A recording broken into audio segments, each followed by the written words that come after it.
Standing on the soft grass atop the hill, I felt the warmth of the sunshine on my back.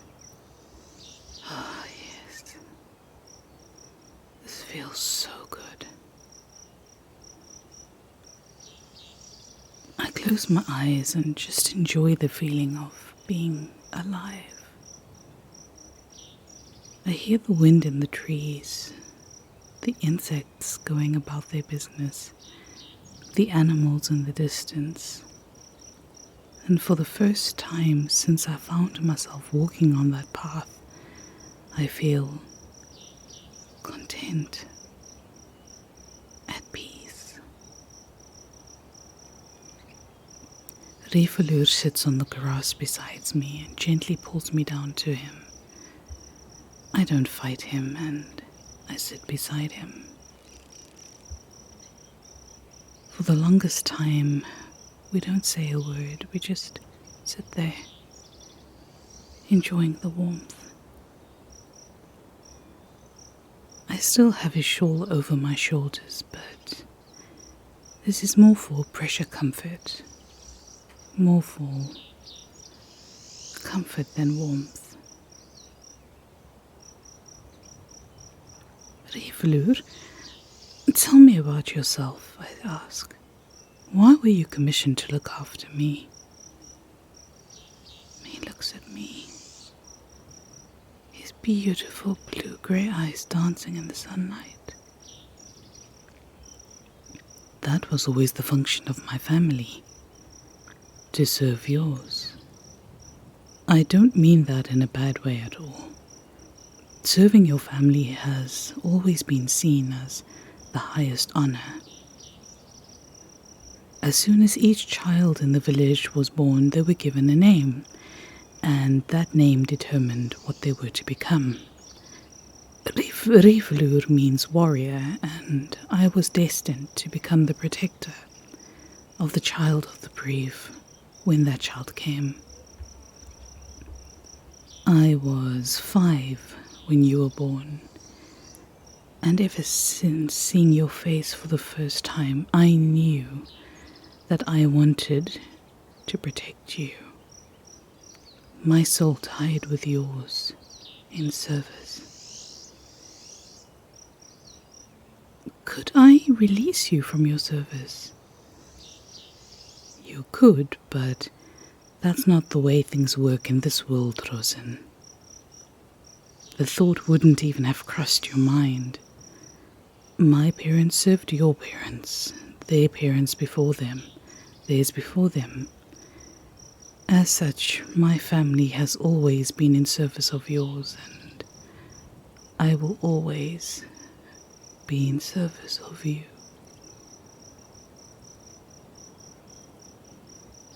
Who are those people after me? You are a rarity in this world, and even though your family and I tried to hide it, Drug, the entity that caused all this horror, found you. He found you, dragged you away from this place, so it only stands to reason that others would have found out about you as well.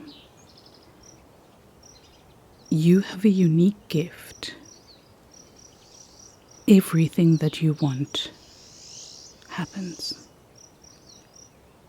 I look up at Rhyfelwr, disbelief and amusement in my eyes. You don't believe me, that's understandable.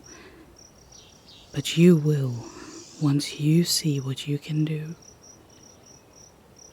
No, it's not that I don't believe you, it's that what you're saying is impossible. Maybe. Well, we grew up as children do, and we became very good friends. I taught you things in secret, things that ladies shouldn't do, such as swordplay and milking a cow, and you taught me things too. I remember learning how to curtsy with you. I fell so many times that your stomach aches laughing.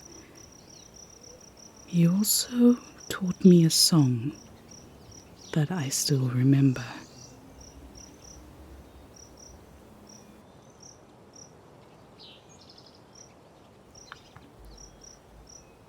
Hold on, strife will fade,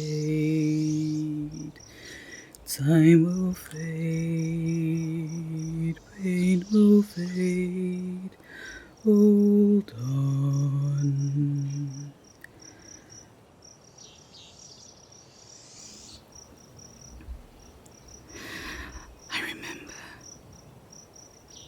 I remember that. You were wounded fending off people who tried to attack the village. They stabbed you in your chest, and we all thought that you were going to die. I asked that you be left alone with me in the great hall, and as soon as you left, I shed my tears over your wound. You suddenly grew still, and I thought that I lost you, so I sang that song to you. You survived. Your tears revived me. Your will for me to live revived me. You saved my life.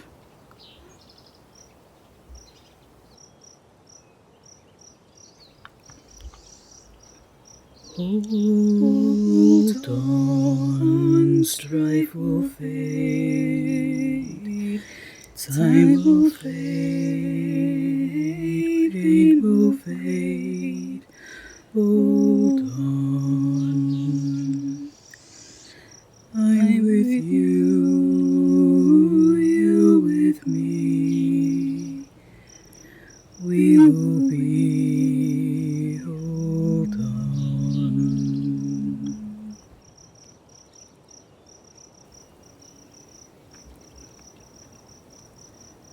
For the longest time, we just stare at each other.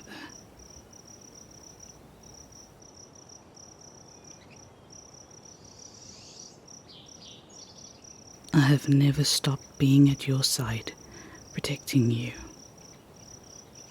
But I have failed you in one way, my lady Rhosyn.